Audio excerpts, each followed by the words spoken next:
O advogado da Jarela. Numa noite de verão em julho de 1993, o advogado corporativo Gary Hoy encontra-se no escritório com paredes de vidro no 24º andar de uma torre em Toronto. Ele está a mostrar a estudantes de direito hesitantes como a engenharia moderna é segura. Calmamente, explica que as janelas de vidro temperado não se partem com impactos normais. A provar o seu ponto, Gary recua alguns passos em relação ao painel de vidro do chão ao teto. Os colegas sabem que ele já fez este número antes. À frente dos estudantes, ele corre e atira todo o seu peso contra o vidro. O painel flete, mas não parte. O riso nervoso transforma-se em sorrisos de admiração. O sucesso torna-o mais ousável. Gary quer reforçar ainda mais a mensagem. Recua novamente para uma segunda investida. Mais uma vez corre, mais uma vez o ombro embate no centro do painel. Desta vez o vidro aguenta, mas a estrutura metálica não. A unidade inteira da janela arranca-se da parede de uma só vez. Num instante, ele ainda é o advogado confiante, de fato feito à medida. No seguinte, cai com a janela 24 andares até ao pátio lá embaixo. Ele queria mostrar que a torre era inquebrável. Em vez disso, a sua morte mostra quão rapidamente uma demonstração de coragem pode transformar-se numa lição sobre a gravidade. O engenheiro de bungee jump do quintal. Numa noite de agosto de 1997, na Virgínia, Eric Barcia, um aventureiro de 22 anos, decide que consegue construir o seu próprio salto de bungee jump. Os locais profissionais são demasiado longe e demasiado caros. Um ponte ferroviário e umas fitas elásticas, pensa ele, vão dar-lhe a mesma adrenalina. Por baixo das vigas de aço escuras, ele ata várias fitas e cordas, formando uma única corda. Com uma fita métrica e alguns palpites, ele verifica a altura da ponte e corta o seu bungee caseiro quase com esse comprimento. Quanto mais perto do chão chegar, mais extrema será a sensação. Os amigos esperam em baixo, no caminho de terra, alguns a rir, outros a filmar. Nenhum deles percebe a regra simples que torna o bungee jumping verdadeiro seguro. A corda tem de ser muito mais curta do que a queda, com elasticidade suficiente para abrandar o corpo antes de chegar ao chão. O Eric ata uma ponta do feixe de cintas ao corrimão e a outra à volta dos tornozelos. Ele olha para baixo, grita que vai voltar a saltar para cima e salta. Não há nenhum esticão suave nem um resolve dramático. A corda atinge a extensão máxima apenas quando o corpo dele já está ao nível do chão. Em vez de ser lançado de volta para a ponte, ele embate no chão a toda a velocidade e o público aprende tarde demais que coragem e palpites não substituem a física. O quase memento Darwin do Larry da cadeira de jardim.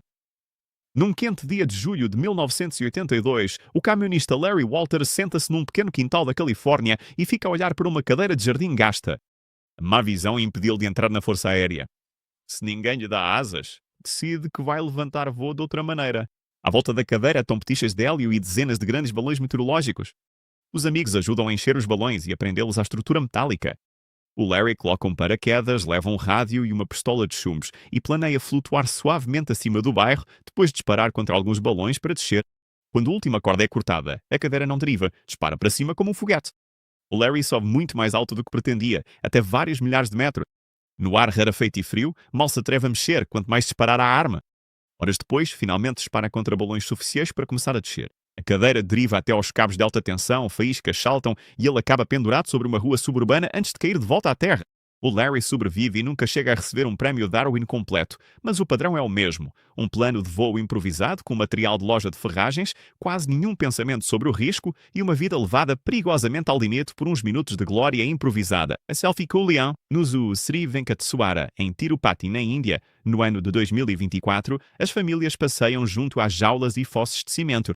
Para lá de Gujar, de 34 anos, caminha com eles, telemóvel na mão. Olhar mal chega. Ele quer uma fotografia que prove que esteve mais perto, que foi mais corajoso, diferente. Ele para junto ao recinto dos leais.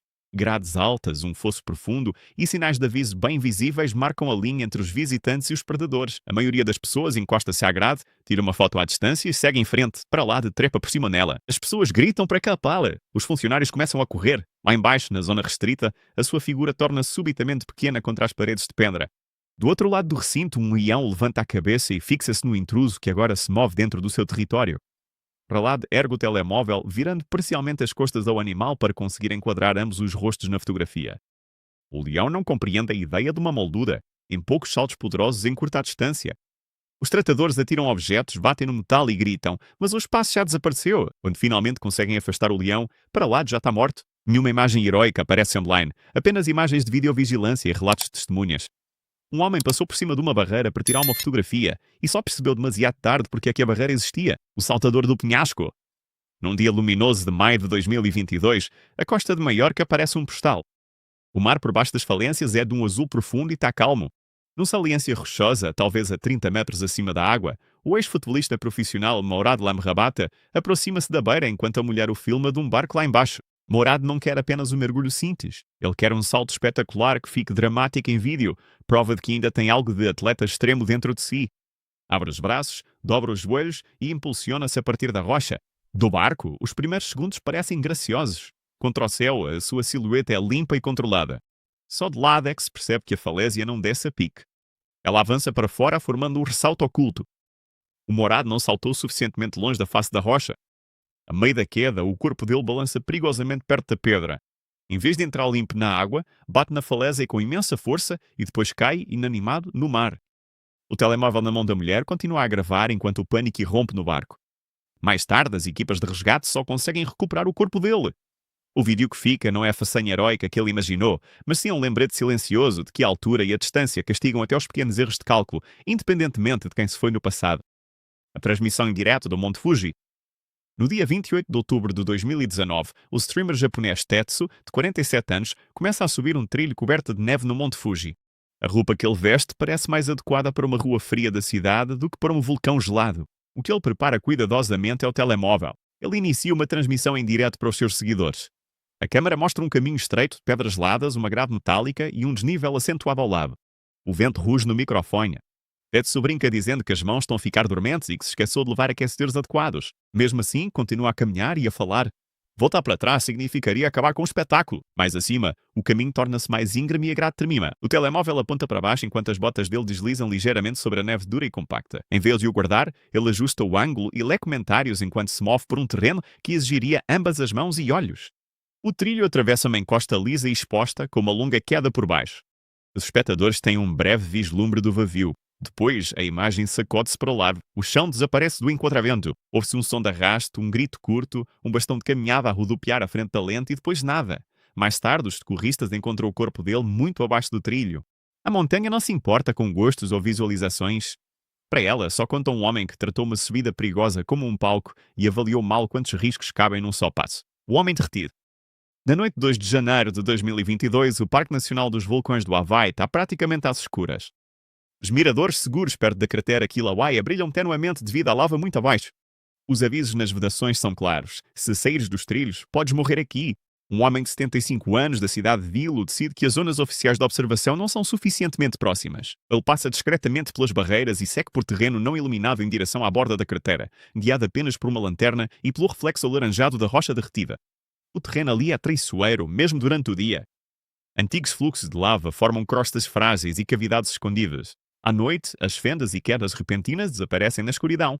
Se pisares no sítio errado, a própria rocha pode desmoronar. Quando ele não regressa a casa, os familiares dão-no como desaparecido.